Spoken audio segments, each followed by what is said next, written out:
गधा का एक और छोटा भाई है, वो उससे कम गधा है, यानी उससे थोड़ा सा वो कम मूर्ख है, और वो है बैल। जिस अर्थ में हम गधे का प्रयोग करते हैं मूर्ख के, उसी अर्थ में हम उसी से मिलते जुलते अर्थ में बछिया के ताऊ शब्द का भी प्रयोग करते हैं। बछिया के ताऊ का शब्द का प्रयोग भी मूर्खता के लिए ही किया जाता है। बछिया के ताऊ का मतलब यहाँ पर बैल से है। ठीक है, अगर हमारा विचार ऐसा है कि बैल तो कभी कभी मारता भी है, बैल अड़ियल भी देखे जाते हैं, और कई रीतियों से वो अपने असंतोष को प्रकट भी करता है, अतः वो उसका स्थान गधे से नीचा है, यानी गधे की तरह संतोष का भाव उसमें नहीं है। वो अपने असंतोष को, अपने क्रोध को कभी कभी दिखा देता है।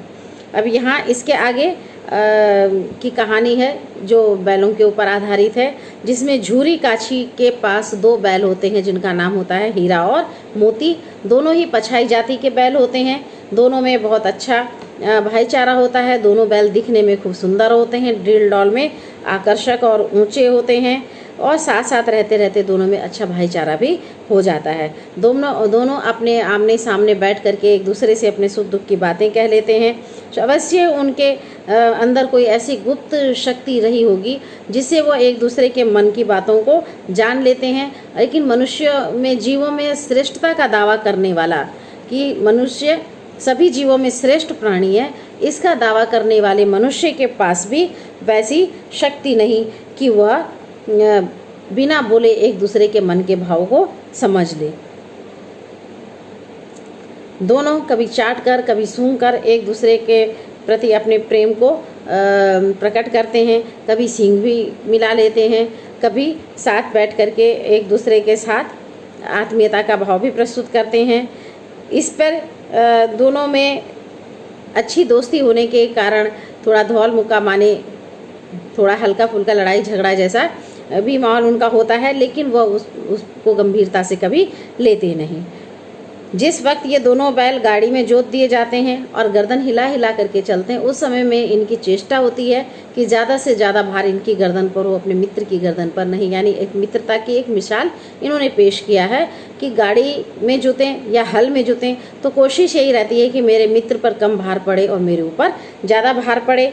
अब जब नाद पर ये दोनों को लगाया जाता है तो एक साथ ये नाद में मुंह डालते हैं चारा खाने के लिए, और एक साथ ही मुंह निकाल भी लेते हैं, जिससे कि एक दूसरे ये ना हो कि किसी ने उससे ज़्यादा चारा खा लिया हो। एक दूसरे को चाट करके, सूंघ करके ये अपनी थकान भी मिटा लेते हैं। अब संजोग ये होता है कि एक दिन झूरी ने बैलों के इस गोई को, यानी बैलों की जोड़ी को अपने ससुराल भेज दिया। ठीक है, बैलों की उस जोड़ी को अपने ससुराल वालों के पास भेज दिया, और बैलों को क्या मालूम कि वो क्यों भेजे जा रहे हैं। वो तो ये नहीं समझ पाए कि उन्हें क्यों भेजा जा रहा है। उन्हें लगा कि उनके मालिक ने उन्हें बेच दिया है। अब उनको अपना ये बेचा जाना अच्छा लगा होगा या बुरा, ये तो कौन जाने, पर झूरी को के साले गया को घर तक गोई ले जाने में दांतों पसीना आ गया। अब बैलों को तो ये लगा कि उनको बेच दिया गया है। अब ये नहीं समझ में आया कि कौन जाने कि उन्हें ये अच्छा लगा या बुरा लगा, पता नहीं। लेकिन झूरी का साला गया जो उन बैलों को लेकर जा रहा था, अपने घर तक उन बैलों को ले जाने में उसे दांतों पसीना गया, यानी काफ़ी मेहनत करनी पड़ी। अगर वो पीछे से हाँकता तो ये दोनों आगे पीछे दाएं बाएं भाग जाते, अगर आगे से खींचता तो पीछे जोर लगाते, अगर मारने जाता तो दोनों सींगे नीचे करके ये हुंकारी भरते, यानी उनको उसके साथ जाना बिल्कुल भी पसंद नहीं था। अगर ईश्वर ने उन्हें वाणी दी होती या आवाज़ दिया होता तो शायद वो अपने मालिक से ये बात ज़रूर कह पाते कि हम गरीबों को तुम क्यों निकाल रहे हो, हमने क्या गलती की है कि जो आज तुम अपने घर से हमें निकाल रहे हो। हमने तो हमेशा तुम्हारी चाकरी में मर जाना स्वीकार किया है, तुमने जो दाना चारा दिया वो भी हमने खा लिया, कभी तुमसे शिकायत नहीं की, फिर तुमने हमें इस जालिम के आगे हाथ क्यों बेच दिया। यदि तुम चाहते कि इतनी मेहनत से भी काम नहीं चलता तो तुम हमसे और मेहनत करवा लेते, हमसे और काम करवा लेते, लेकिन हमें इस प्रकार तो नहीं बेचते। संध्या समय जब दोनों बैल गया के घर पर पहुँचे तो भूखे थे, लेकिन जब नाद में लगाए गए तो उन्होंने नाद में मुंह नहीं डाला, यानी खाना उन्होंने अपना नहीं खाया, और उनके दिल बहुत भारी हो रहे थे। ऐसे लग रहा था कि उनका घर, अपना परिवार छूट गया, जैसे अगर हमें ज़बरदस्ती कहीं भेज दिया जाए या अपने घर से निकाल दिया जाए तो हमारे मन में बहुत दुख, बहुत पीड़ा होती है, फिर ना हमें भोजन करने का मन करता है, ना ही कुछ और चीज़ करने का मन करता है। उसी तरह से इन बैलों को भी ने भी यही समझा कि उन्हें घर से निकाल दिया गया, उन्हें बेच दिया गया है। तो ये दुख और पीड़ा से उनका मन इतना भारी हो रखा था कि उनकी भोजन करने में कोई रुचि नहीं थी और ना ही उन्होंने भोजन किया। दोनों ने मूक भाषा में आपस में सलाह की, कनखियों से एक दूसरे को देखा और फिर उन्होंने वो दोनों चुपचाप लेट गए। जब गांव में सोता पड़ गया, सोता पड़ जाना यानी शांत हो जाना, जब सारे के सारे लोग सो गए तब इन दोनों ने जोर मार करके अपने पगहे कहते हैं गले में बांधी जाने वाली जो रस्सी होती है, जो बैलों के गले में बांधी जाती है, उन पगों को जोर लगा करके तोड़ दिया। कोई ये अनुमान नहीं लगा सकता था कि बैल इतनी मोटी रस्सी को तोड़ भी सकते हैं, मगर इस समय लगता था कि जैसे दोनों के अंदर एक अद्भुत शक्ति आ गई, दुगुनी शक्ति आ गई और उन्होंने जोर लगा करके उसे तोड़ दिया। एक झटके में वो रस्सियाँ टूट गईं।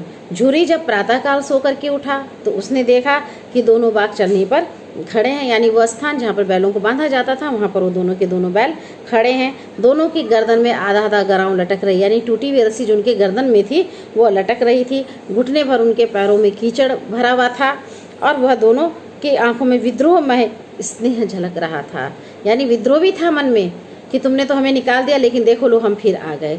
और मन में स्नेह भी था उनकी आंखों में कि जो अपने मालिक के प्रति उनका प्रेम था, जिस प्रेम के कारण वह अपने जगह से उस गया के घर से भाग करके अपने घर वापस आ गए। झूरी ने जब दोनों बैलों को देखा तो बहुत खुश हुआ, उसने उन्हें गले से भी लगा लिया। गांव के लड़के भी वहाँ पर जमा हो गए, सब ताली बजा बजा करके बैलों का स्वागत करने लगे। ऐसी घटना उनके गांव के इतिहास में कभी नहीं घटी थी कि किसी बैलों को कहीं भेजा जाए और वो दोनों वापस आकर के लौट जाएं। अब कोई उसको गुड़ चारा खिलाता था, कोई कुछ करता था, वो सब उसका अभिनंदन कर रहे थे, स्वागत कर रहे थे। तो एक बालक ने कहा कि ऐसे बैल शायद किसी के पास ना होंगे। दूसरे ने समर्थन किया कि हाँ, इतनी दूर से देखो दोनों अकेले चले आए हैं। तीसरा बोला ये बैल नहीं है, उस जन्म के आदमी है, क्योंकि आदमी रहे होंगे तभी तो इनके अंदर ये भाव रहा होगा। ठीक है, लेकिन इसका प्रतिवाद करने का साहस किसी का नहीं हुआ। मगर झूरी की स्त्री ने जब बैलों को दरवाजे पर देखा तो वह जल गई और बोली कि ये नमक हराम बैल हैं, एक भी दिन इन्होंने वहाँ पे काम नहीं किया और भागकर चले आए। क्योंकि उसे खराब लगा कि जब बैलों को मेरे मायके भेजा गया तो मेरे मायके जा कर के इन्होंने वहाँ पर काम नहीं किया और ये दोनों के दोनों भाग आए। झूरी अपने बैलों पर यह आरोप नहीं सुन पाया, उसे अच्छा नहीं लगा, तो उसने कहा ये नमक हराम क्यों है?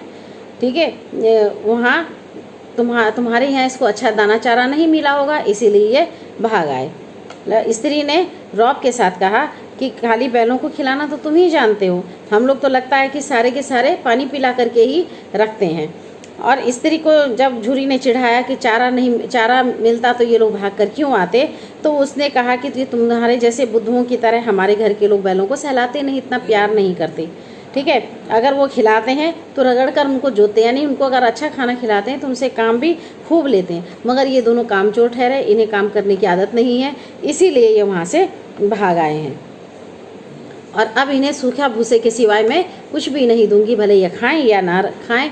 और बाद में वही हुआ, बैलों को सूखा घास का भूसा दिया गया ना, उसमें जब उन्होंने अपने नाद में मुँह डाला तो उन्हें फीका फीका लगा, कोई स्वाद नहीं, कोई चिकनाहट नहीं। तो झूरी की तरफ वो आशा भरी नज़रों से देखने लगे। झूरी के एक कहने पर नौकर से कि थोड़ा सा खली उसमें डाल दे, वो नहीं गया कि बाद में मुझे मालकिन से डांट पड़ेगी। दूसरे दिन फिर झूरी का साला आया और फिर वो बैलों को लेकर के गया। इस बार उसने बैलों को गाड़ी में जोत लिया था ताकि उसे ले जाने में परेशानी ना हो। 2-4 बार मोती ने गाड़ी को खाई में गिराना चाहा, लेकिन हीरा ने संभाल लिया, वह ज़्यादा सहनशील था।